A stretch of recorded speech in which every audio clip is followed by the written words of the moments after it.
Okay, let's go for it. Just do me a 3, 2, 1, Joe. Hello, welcome and good evening, and thank you so much for joining us for this. Just do me a 3, 2, 1, Joe.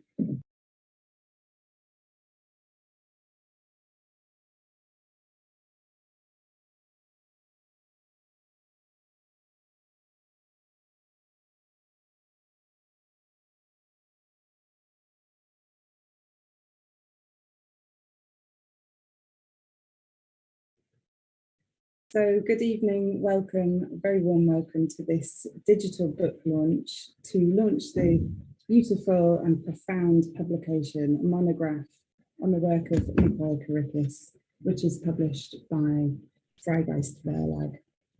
I am Eleanor Morgan, I'm Artistic Director at MIMA, which is Middlesbrough Institute of Modern Art, based up in the northeast of England. And this publication really comes out of an exhibition that we developed with Mikhail a few years back. It's a collaboration with Freigeist Verlag, and it's co-edited by myself and Hannah Schumacher, who you'll hear from in a moment. I am a white woman in my 30s. I have long, kind of messy auburn and grey hair, and I'm in a very, very hot and quite noisy hotel room, so hopefully that won't travel too much to you this evening. We have live captioning this evening. It's not going to, but I hope that you'll bear with it and it will give you a glimpse of the conversation. We're also recording the event, the conversation, so that it'll be available after this evening for anyone who wants to catch it later.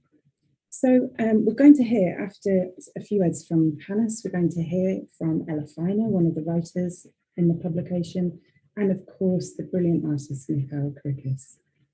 And they welcome questions. So if you could please share your questions and thoughts with us in the chat on YouTube, we'll then convey them across to Ella and Mikhail. Since this is a book launch, I wanted to flag that we have a special introductory offer to the publication. So there's £5 off on the MIMA website, which applies for this evening and hopefully a few days to come. We would love you to buy the publication from us at MIMA if you're based in the UK. And if you're based internationally, you might find it easier to buy directly from Freigeist. So we'll share the links also in the chat on YouTube. It's my job this evening to share some profound thanks on behalf of Hannes and me. So you can imagine, and those of you who have worked on publications like this, that it takes a huge amount of work from a great many people to put together a book like this, which represents so many important projects from the practice of Mikhail Karikis, which in themselves include so many people. So in particular this evening, Hannes and I wanted to thank the designers in the shade of a tree who've done a really beautiful and sensitive job of conveying Mikhail's work on the pages of the publication. We also want to thank the Athens-based bookbinder, Iliopoulos, who did a beautiful job on the neon-coloured bookbinding. The writers, of course, Ella, who's here with us this evening, Katerina Gregos, Salome Vogelin, and Mami Kataoka. We also really want to thank the translator, Koichiro Osaka, who translated Mami's text from Japanese into English. Thank you. And importantly, those organisations who have supported Mikhail's work and been involved in conversations with him for a long time and who have invested in the publication to make it happen. So MIMA, EMST Athens, Casino Luxembourg, and Lux London. I just wanted to take a moment to reflect on a few aspects of the book, which for me really represent and tie into some of the important themes in Mikhail's work. So firstly, collaboration. I've mentioned there just a few names from many hundreds, if not thousands of people who Mikhail has collaborated with across the years. And those of you who know him know that conversation, dialogue, listening and relationships are absolutely core to what he does as an artist. And we hope that this publication represents some sense of that, of the dialogue, of the listening that happens in his work. Internationalism feels incredibly important in Mikhail's work, and you'll see in the publication a great many number of places and voices with different contexts and specific places and cultures referenced through the works, the projects in the book, and also in the pages of the book, the essays, the texts and the images.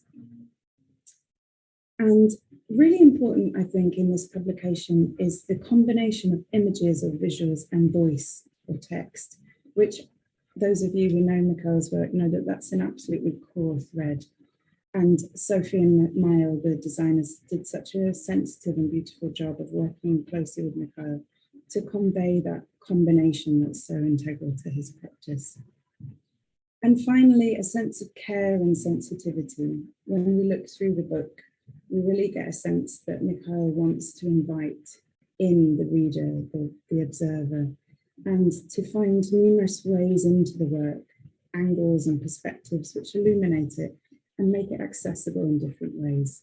So we have this incredible array of images with very short texts and then much longer texts to give some depth to the conversation. That sense of care and sensitivity runs through everything that Mikhail does in his work. So I'm going to pass now to Hannes Schumacher, who runs Freigeist Verlag and is co-editor of the publication. And I hope you have a wonderful time, enjoy the event, and please do remember to share your questions in the chat. Thank you so much. Thank you, Eleanor. It was fast. I'm Hannes, and for those who can't see me, I'm white, male. I have a huge red beard, and I'm about 30 years old, and I'm sitting in my tiny room in Mexico City at the moment. And I want to offer you a short and also personal reflection. Now, the term reflection comes from the Latin reflectere, which is firstly always a mirroring, and in this way it's always a return to the origin. And secondly, in this sense, a reflection is always a self-reflection. So what I want to do is to give you a personal, or to tell you a personal story of myself, how it all started with the book. So 6 years ago, I was in Kochi at the Biennale in South India, where I first encountered Mikhail's work, Children of Unquiet. And I wonder how it came that now, finally, after 6 years, I'm publishing a major publication on his work. And I still remember this tiny room in Kochi, where you could, already from the corridor, you could hear a children's protest. It was almost a spooky kind of situation, and it was worth exploring it. In 2018, we published Love and Politics, which was a collective book with 22 participants, including Mikhail. And we also had a group exhibition in our grassroots art space in Athens, Chaosmos. And from this first encounter with Mikhail, we came to the idea to publish a monograph on his work the past 10 years. And I got in contact with Eleanor Morgan and Mikhail as well. And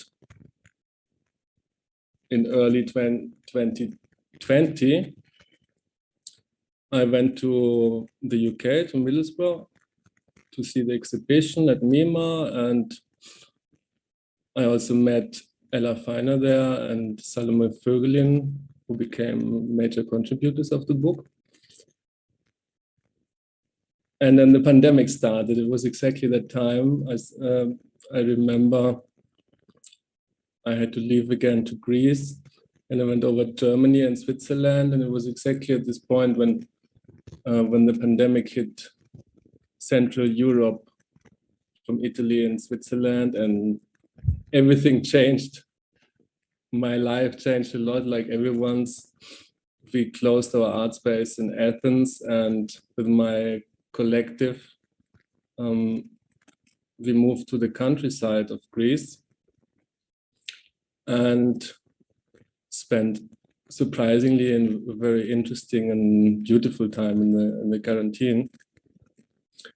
I experienced that the time does not exist. I still remember writing to Salome while we were working on her text about this experience. And I really agree with David Lynch and Arundhati Roy that the pandemic in a way was an opportunity to become more humble, and that it can be considered as a kind of a portal. This is also mentioned in Ella Feiner's text.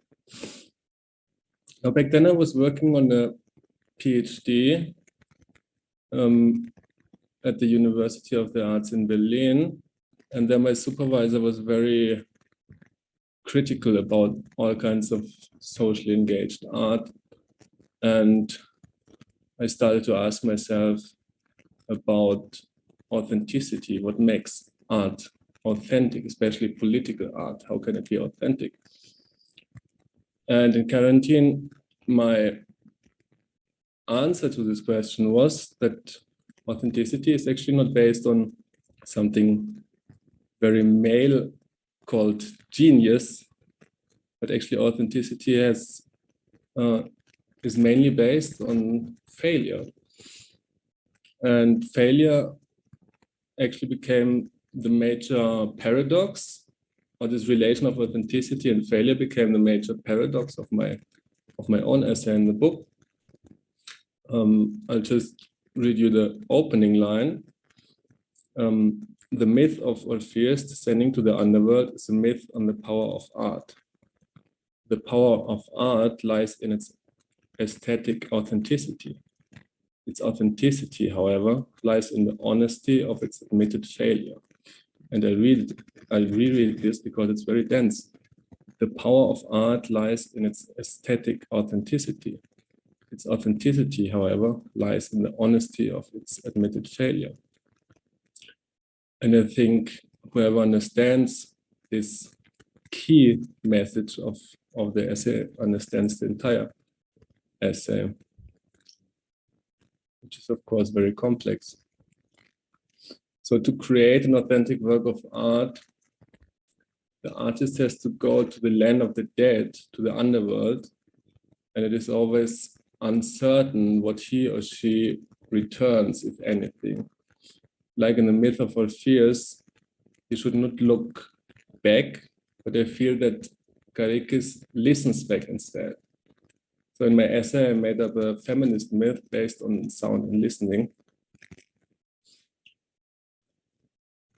Now, the reflection I'd like to offer today is kind of an expansion of this concept of the underworld and the artwork. It is first that the pandemic and the quarantine and all that comes with it is also a kind of an underworld, but a collective underworld. And the book we made is a collective artwork. It is in a sense a child of the pandemic, which very similar to the idea of my text emerges out of this underworld situation. Now, in the making of the book, we had lots of struggles and I would say also failures. Sometimes it was exciting, sometimes it was also really frustrating.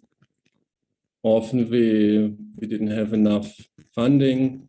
We had to think further in different directions. After all, we printed the book in Greece, which involved, again, a lot of work from another side, but also new interesting encounters. I think I'm the last one today out of a long series of people who had COVID.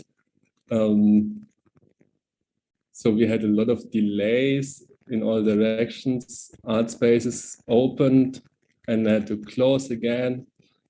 So in a way, it makes very much sense to compare the situation to what I think about failure and its relation to authenticity.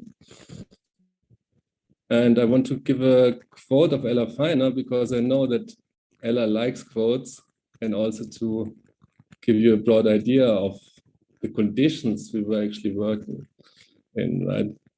So Ella writes, "This is no ordinary time, and you will know this time in your own way, whether this writing reaches you as the heat of the pandemic rages or simmers, as it spikes, as it slows, stops, as what has happened turns to memory, however close by, however distant.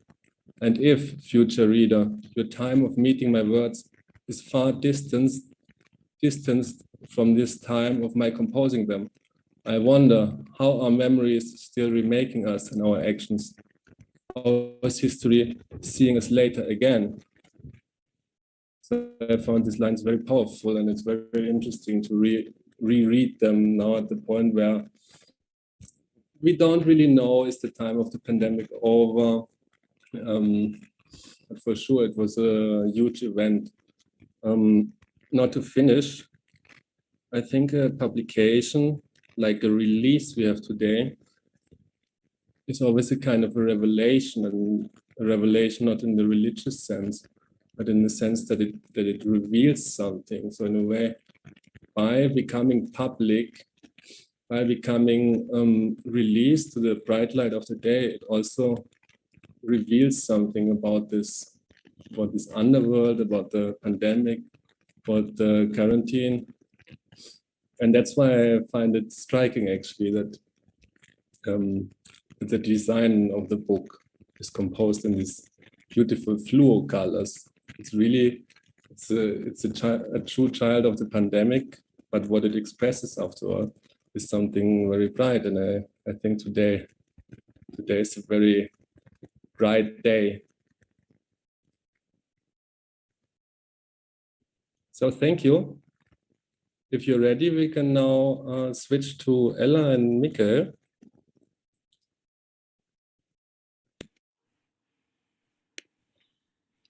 Hello. Thank you, Hannes. That was amazing hearing you reading the quote. And it's funny you should say Ella likes quotes. I like them well used. You used it well. So I just want to introduce myself. I'm obviously joined by the extraordinary Mikhail Karikis, who will be speaking in a second. I'm just going to say kind of why I'm here, because I'm here in conversation with Mikhail, which is a great privilege, to talk about his book. And it's also a huge honour that now two essays of mine are in the book, because I just kept thinking along and with Mikhail's work all the way through the pandemic. It accompanied me and I really lived with it. So my name's Ella Feiner, and I work with sound cultures across writing and performance. And I have the profound honour of having known Mikhail since I was a child. But Mikhail was not much older than me. There's not much separating us. But I'm now a white woman in her very late 30s, and I have long grey hair. I'm wearing a black top, and I'm sitting in my flat in London. And I just want to introduce Mikhail here by saying just how extraordinary, Mikhail, this book is. And I hope that we can have a discussion about all its rich content going forwards into your current work now that you're working on. So, Mikhail Karikis. Thank you very much, Ella, and thank you, Eleanor and Hannes, as well as Joe and Kate, the people behind the scenes who are organizing all of this. It's incredible, after so many years of working on this book, to eventually be releasing it. So, to the public. So it's a privilege. I am my description of myself, for those of you who may be choosing to just listen to this or can't see, I am a white man in my late 40s, and I have a dark stubble, designer stubble, whatever people call it, and I'm wearing an olive green or mint green cap and a white t-shirt. Mikhail, thank you. I'm so delighted that we're in talking to each other. I'm only sorry that we're not closer, because one of the things that it's in Katerina's essay, and it's something we've talked about, is how extraordinarily important in your work the proximity of being close to other bodies is, and actually working very close, very much kind of in the same space, in the same community, and how this time, of course, the pandemic time, has made us all kind of search for ways of being close at distance, but actually this is so integral to your work, being close. Yes, I mean, most of the projects, in fact, let me have a look. I think all the projects that feature in this book, they're all collaborative projects, and they have been co-created with, maybe I'm just going to mention some of the different kind of groups of people, with coal miners, with pearl divers, with school children, with university students, with families, with people with disabilities and their carers.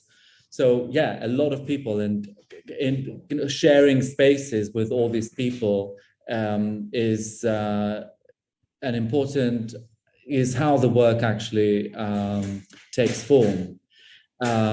So the pandemic has been a challenge, because that proximity, sharing space, being among others, was obviously not possible. So so a big challenge. And I mean, we just heard from Hannes how, this book, is almost born out of so much meeting, so much congregation, so much conversation. Then all of a sudden you're making it at distance.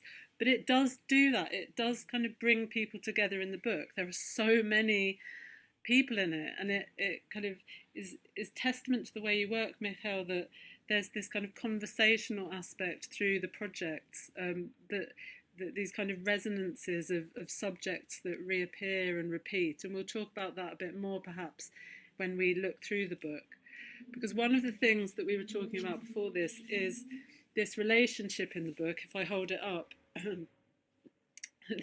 this is the live display, between the essay part and the project part of the book, and kind of what this relationship, or how integral and important this relationship was for you between the form and content of the book, how to represent your very kind of very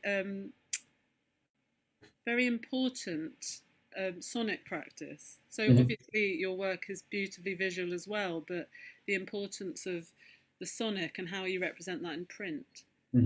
Well, first of all, the relationship between theory and practice is very evident in all my work. Not necessarily always in a kind of obvious way, but always I need to do a lot of research in order for a project to be realized. So there's always a relationship between text or theory or reading, be it theoretical academic reading or science fiction or poetry, and the making of the artworks. So somehow I wanted that to be part of the book, and also there is something about the way I use sound, which is that which structures the visuals, the composition of the experience we have visiting an exhibition of mine. So I wanted for the book to somehow be tactile and very visual, as ways to represent the material, the sculptural way, the visual and material way in which I think about sound. So we thought very much about the different kinds of paper. I'm holding the book as well, the different kinds of paper, and the fact that they produce different sounds. You know, this is textured card and produces a different sound from the very thin pages of the essays, which is, again, very different from the glossy paper that we use in the project pages. So the sonic experience of actually just flicking through the book is interesting. And then in terms of the color scheme, this comes directly out of one of the projects, Sea Women. And it connects with what Hannes was talking about earlier, the underworld and emergence, emerging out of the underworld.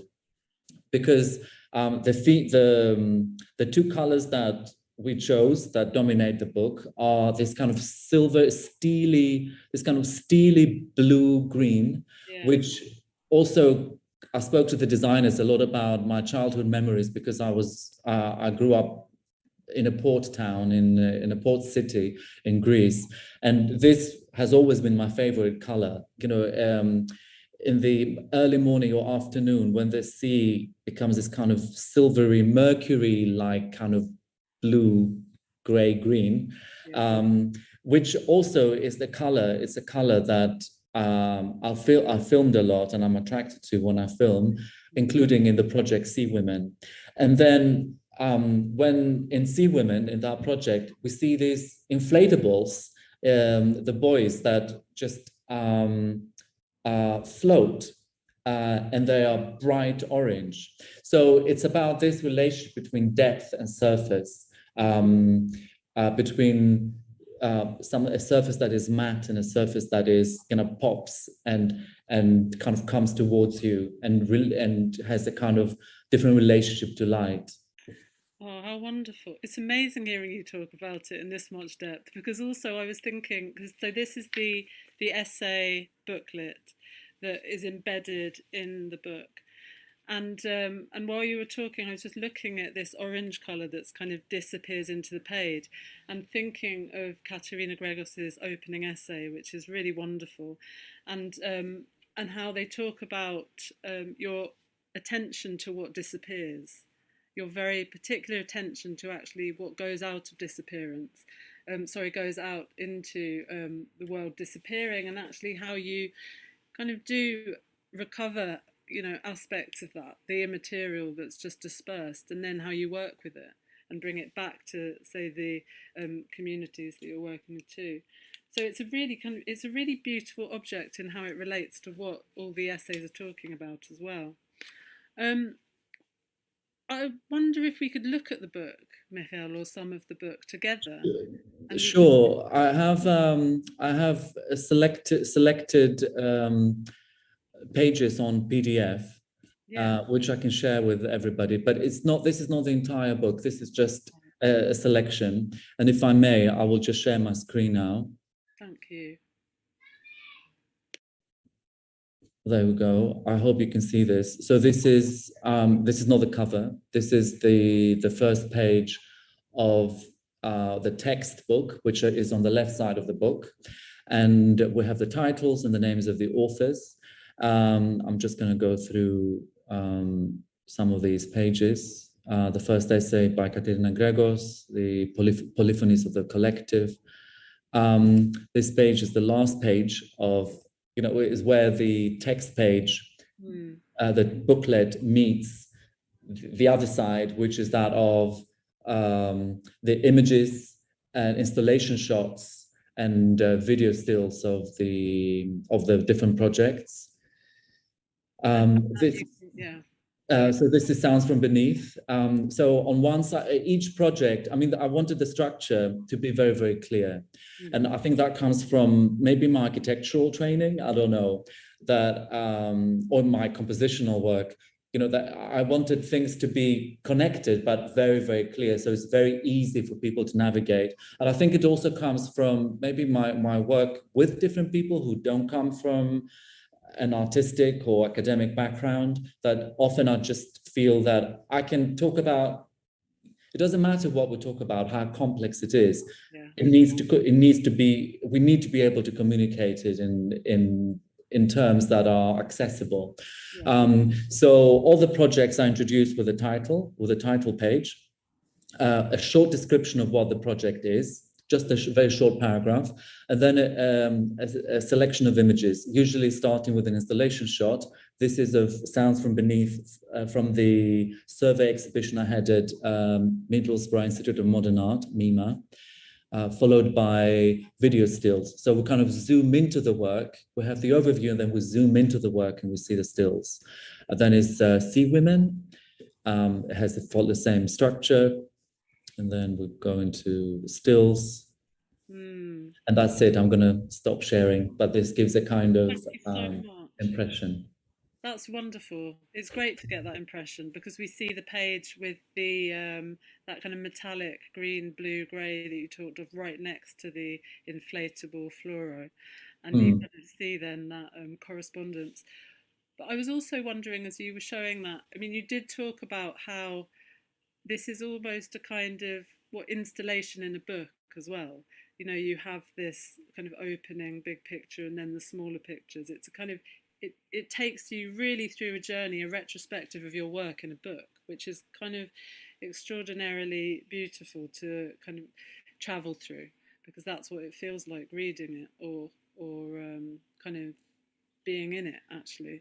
And so I wondered if you could just talk a bit about your current work and how all that work in the book that we travel through to get to the end resonates in this new work, or what kind of echoes in this new work. Because as we were talking about before, there are these shared concerns in your projects that that have different specificities depending on the context, but these are around communal sound making, relationship to the environment, and really importantly, the intersections of emotional, affective, and political resonances. So yeah, and I think, sorry to interrupt. Yeah, I think it might sound really premeditated, you know, this selection of themes, but actually, I think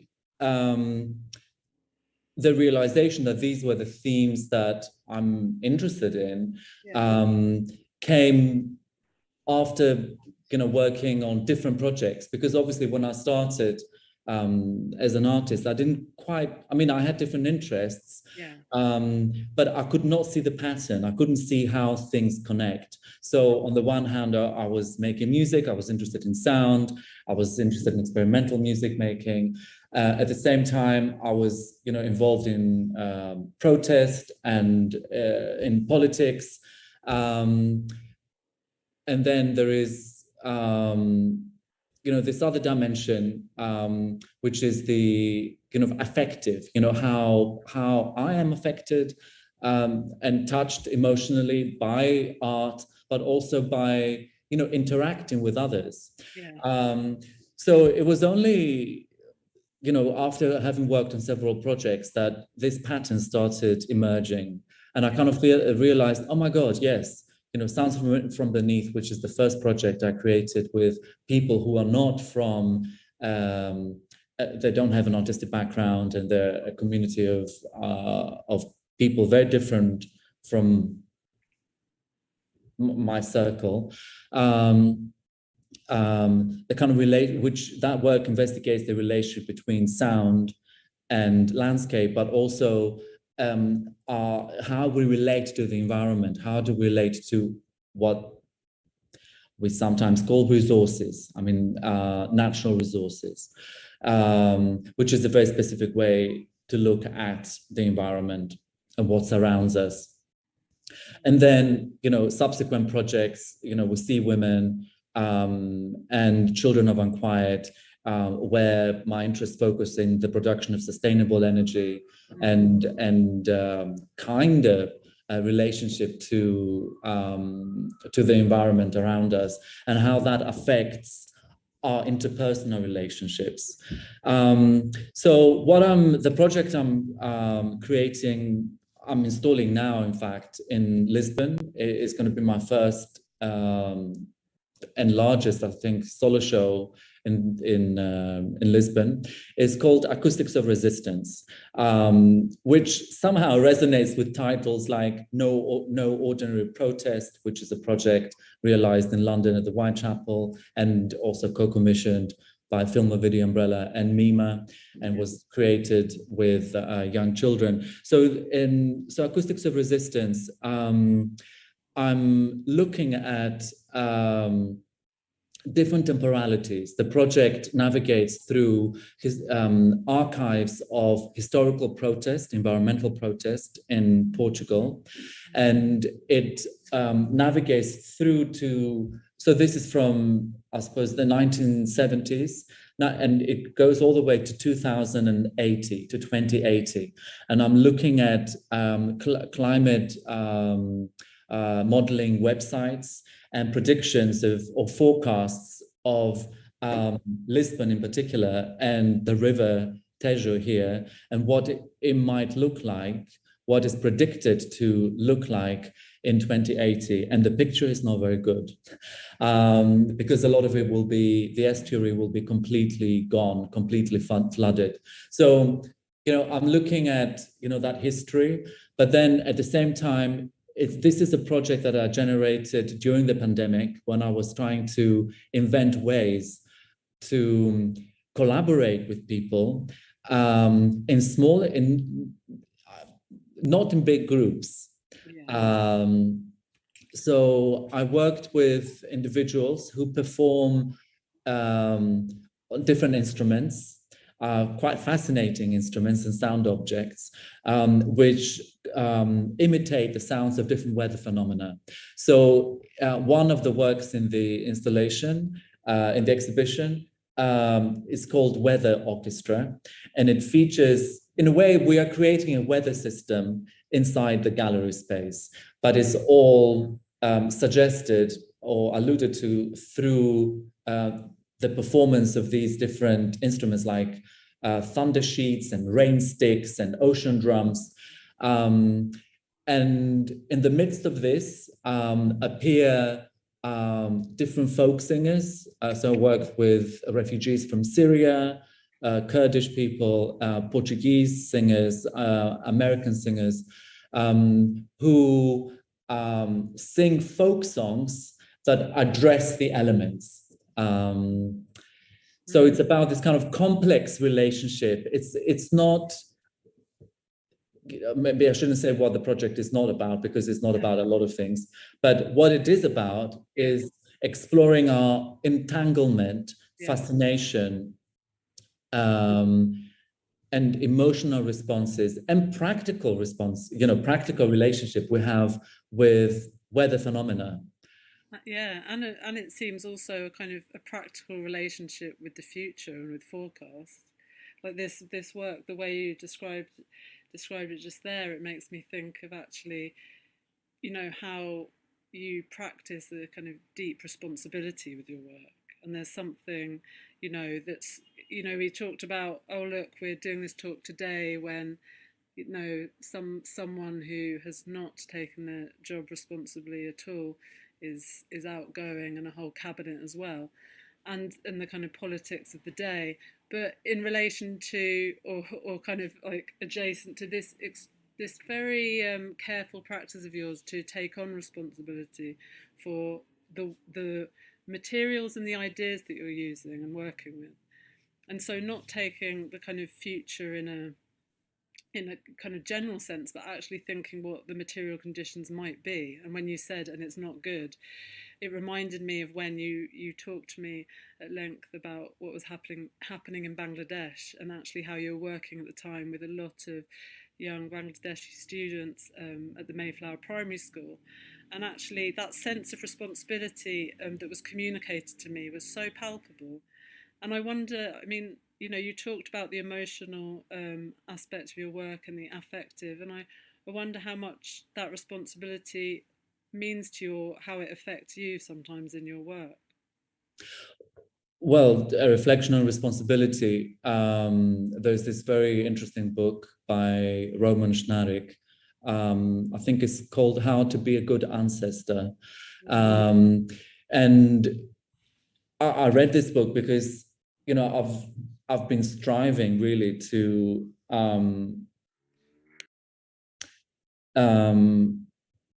focus on what projects I take on and what it is that I do, because I see that I work, I practice as a way to also, I practice art as a way to practice my social responsibility, or what I feel is my social responsibility and duty, and towards future holders, you know, those who are going to come after me. I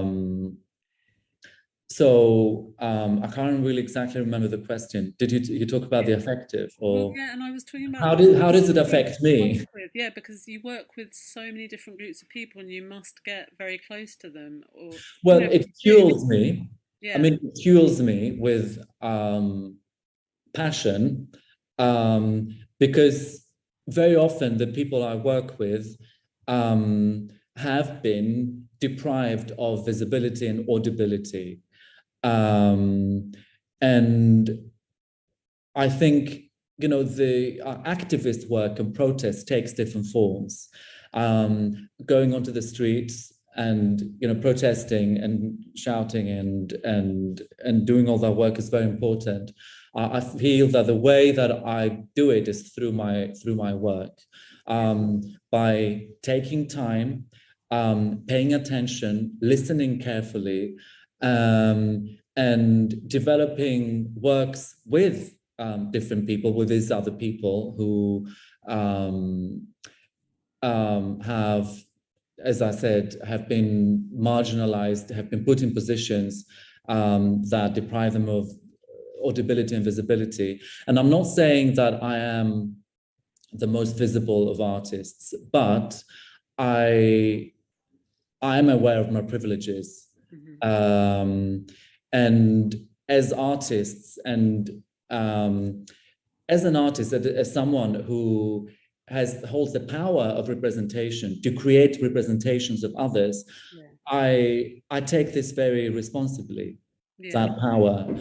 And I need, every time I take an image or make a recording, I need to think, who am I recording? Why? What happens with this recording? Who listens to this recording? So this is about really reflecting on the politics and powers we have as image makers, as representation makers. Yeah. I mean, that comes along across very, very strongly in your work, but also, you know, the process that sometimes we don't. Oh, hi, Hannes. The process that sometimes is more invisible, you know, when we're watching a finished piece of work, actually is also so kind of profound. You know, it's so much time, and you've talked about this before in another talk, like how much time it takes.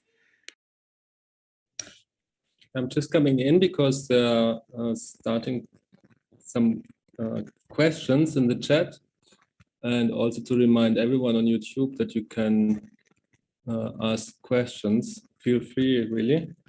We have a lot of time still. I can read the first one. Oh yeah, okay, go on. Yeah. Maybe it's also one for me, but so question, your work is so much about voice. Could you talk a bit about the voices of the writers in the book, how they approach the work from different angles and what they bring to the practice? Do you want to reply, Mikhail?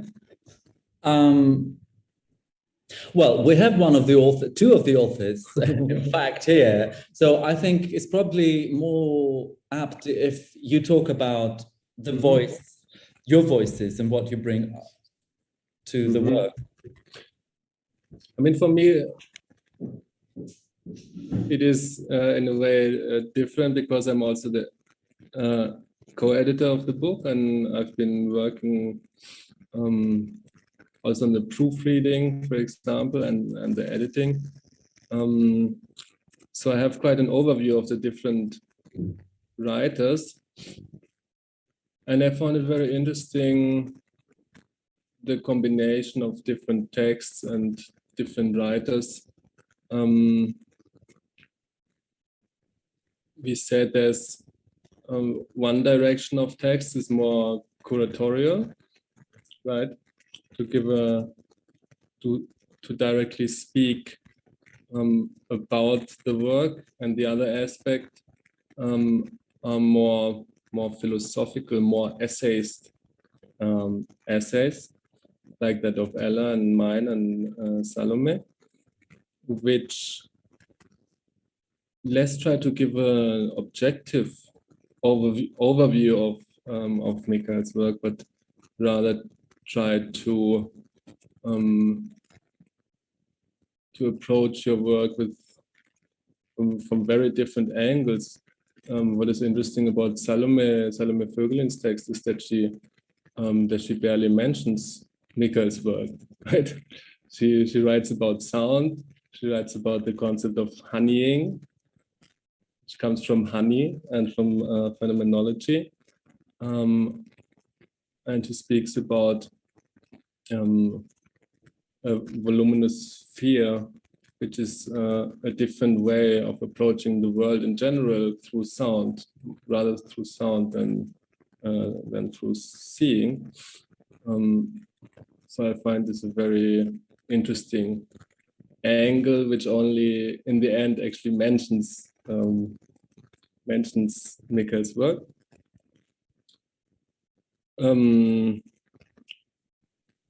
Voices of the authors is actually something we haven't thought so much about, because also the authors tried to raise voices of others, because also the authors come from a more or less privileged point of view.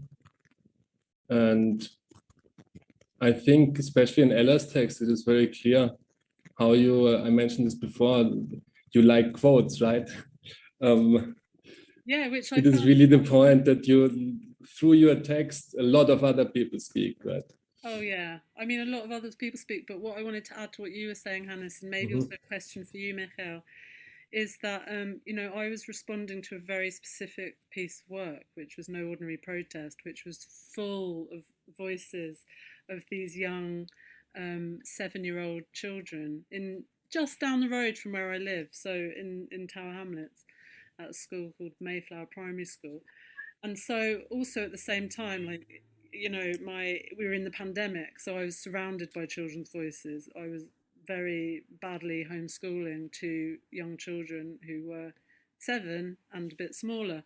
So I had these kinds of real life resonances also from the work.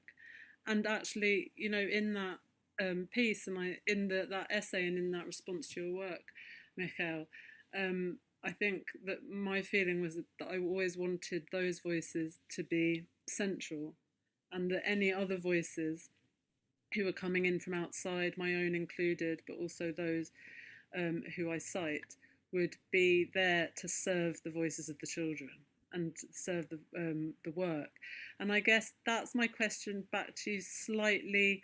It's slightly like a question I've already asked you, Mikhail, but to kind of expand on it a bit more, because it's about the process of your work with these children and how you've talked about the time it takes, because also you want to do it carefully, you want to do it responsibly. You're not just going in with a recorder and kind of shoving it in their faces and asking them to speak. There's a whole lot of time that you don't necessarily see in the film, but it's implicit. So in a way, it kind of mirrors the process of the book, because there's all these voices in the book that, you know, aren't necessarily like shouting out loud, but they're there, they're held by that space of the book. I don't know what the question is. In terms of like temporal, emotional kind of commitment to the people that I collaborate with, I mean, this is vital. I know you say that you can't see it, you can't see that process. I think I'm always able to see it when it's not there. You know, when I see other artists' projects that are collaborative like this, I really know, you really know the moment, the first 2 seconds when someone is on the screen, If that work, that background work has not been done, you see it, it's visible. Yeah. I mean, it's about owning the project, it's about being sincere, it's about actually not necessarily performing to camera. You know, what if I were to talk about the process in one sentence, I would say it's like an open score. I set up a situation that is quite open, but there is a specific theme that I somehow the theme, I suppose, is collaboratively negotiated what the theme is, but you know, the theme is also owned by the people who participate. And then the camera and the recorders, the sound recorders, are there just to witness what takes place. So you know, that's the kind of process of that. In terms of the voices in the book of the different authors, I was also thinking that yes, there are curatorial voices, there are theoretical voices, academic voices, and for me it was very important that the book, whoever buys the book, they don't need to necessarily be just interested in my work. Yes, there are essays that talk about my practice and contextualize my work in relation to, you know, other artists and theories, contemporary theories, but there are essays which are just on sound or on kind of contemporary art. So I wanted that to be, you know, I wanted the book to be a monograph, but also to be an object of interest to someone who is researching on the voice or sound or socially engaged practice. Yeah. There was a question that came through. Sorry. Yeah, there's another question that came through for you about how do the people you work with respond to the finished work? Which I guess is also a kind of extension of talking about the process too. So how do the people you work with respond to the finished work? That varies. And what is finished work for me is different for them, I think. There is always a moment of revelation when people witness the work that we have produced, and they witness other people watching or experiencing the work that we have produced together. And this is, I think this is a very important moment, always. What I have observed throughout the years, because I've been around for a while, is very often people, especially people who, teenagers, children or older people, or people with disabilities, that are accustomed to not necessarily being paid attention to or not being listened to, when suddenly they're in a room where people they don't know are there to see them, to hear them. I think there's something very empowering there. Obviously, there are moments that are quite painful, because often, especially when I've worked in the past with young children and teenagers, they want me to go back to continue or work on another project, and it hasn't really been possible. I wish I could work, actually, if I were to make a wish in relation to being commissioned, is to redo a project with a group of people that I worked with before and revisit that project and think, okay, 5-10 years later, where are we at? How do we look at ourselves from 10 years ago and what we said and what we did? How relevant is it now? And what would we make now? Well, that would be so interesting to do. That would be so interesting, because as you're talking about these projects, I'm also thinking like how, for example, at the Whitechapel with No Ordinary Protest, those children now must be in secondary school. So, yeah. 2018, there were 7. Yeah, and so we're in 2022. And so actually, a whole kind of other world is opened up, like in that space of the pandemic for them. But we've also got another question here, as FV generally published philosophy, I'm interested to hear more about the relationship between this book and your other projects, Hannes. Yeah, just to be clear, FV is Freigeist Verlag. Interesting question. I wouldn't say that we only or mainly publish philosophy. It is actually from the beginning on of the publishing house is the point to combine philosophy and art and to work exactly at the threshold between those two ways of expression or disciplines. And in general, I don't see them as much separate. I would say that that art is audiovisual philosophy, right? Isn't it? It's kind of art is expressive. It's the expression of philosophy, where philosophy is the impression of art, right? Yeah, and particularly in this book, just a second, particularly in this book, you can see this kind of dialectics between philosophy and art on so many levels. Like we were talking about the colors before. We have the blue, the grayish, greenish blue. On the one hand, on the other hand, the fluo orange.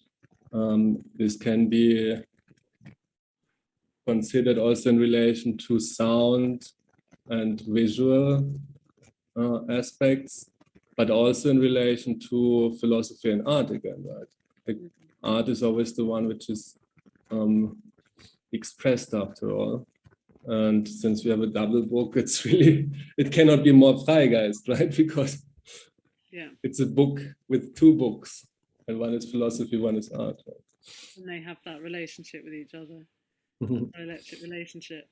I just wanted to say, but you know, as we come to these last minutes of this discussion, there's the most wonderful comment for you, Mikhail. It's just a comment, not a question, saying, oh my God, I love that work, No Ordinary Protest. I didn't realise it was Mikhail, hadn't made the connection in my mind. And I think that is also a testament to just how many projects you've done, how full this book is. It's like it also, each project generates more and more thought and more ideas. And, you know, the kind of the sorrowful or tender point that you just made about wanting to go back to some projects, you know, is also another kind of evidence of just how much, you know, how much these pieces also mean to you. So I thought that was a really lovely last comment. A last comment before, do you have anything you want to say, Mikhail, before we tell everyone how they can get their hands on your book? Oh yeah, I wanted to, I don't know if we've already shown that the textual, oh my God, this, you know, I'm sorry, I have a blur function. The textual part of the book also is sold separately. And the idea of this is, as the publication travels and there are different commissioning organizations in different linguistic contexts, the idea is that whilst the part of the books that features the images and the documentation of the projects, the other part will be changing languages. And also, as Hannes might say, it can also be bought separately, you know, just the texts. That's all. Exactly. They're both on the Freigeist website. There's the option either to buy the whole object, including image block and text block, or only the text block for much more affordable price. And also, what is interesting to know is that the text block exactly is, at the moment, it's being translated into Greek. Yeah, so there will also be in the future there will also be a Greek version. Brilliant. All the text. I'm excited to read our texts in Greek. Yeah, how amazing. So you can buy it on your website and also on MIMA's website. Yes. And hopefully someone's putting that in the chat for us as we're speaking. But that's mima.art/product. And Eleanor mentioned that there is a discount until Sunday, as far as I remember. Yeah, on MIMA's website. And on the 22nd of this month, so in a couple of weeks, we're going to be launching this big solo exhibition here in Lisbon. So if anybody passes via Lisbon or is here, we are planning to also have copies of the book, even to just look at it. Should you be interested in flicking through the pages, we're going to have some here. Oh, that's fantastic. Thank you so much, Mikhail and Eleanor and everyone, for inviting me to come and talk with you, Mikhail. That's been so Thank you so much. Thank you. Thank you, everybody. This has been such a, such an incredible project to work on. Thanks, everybody. Thanks, Hannes, for your commitment and your patience. It's been incredible, throughout. From several years ago to the now we know each other after so many years. Yeah, and then Eleanor, thank you so much for embracing this project and fundraising for it and making it happen, and also for inviting me to do that survey exhibition with you at MIMA with the same title as the book, For Many Voices. Ella, it's been wonderful as well to be in conversation with you in the past few years on a professional level, and to see you also flourish and develop into an incredible thinker. Thank you. So thank you. Thank you. Thank you, Mikhail. I hope your book goes to many, many, many different places. Let it disperse. Thank you. Thank you. Well, thanks everybody for attending. I suppose Joe, who is working behind the scenes, thank you, Joe, for the work. You'll be disconnecting us in seconds. So thanks, everybody. Thank you. Thank you.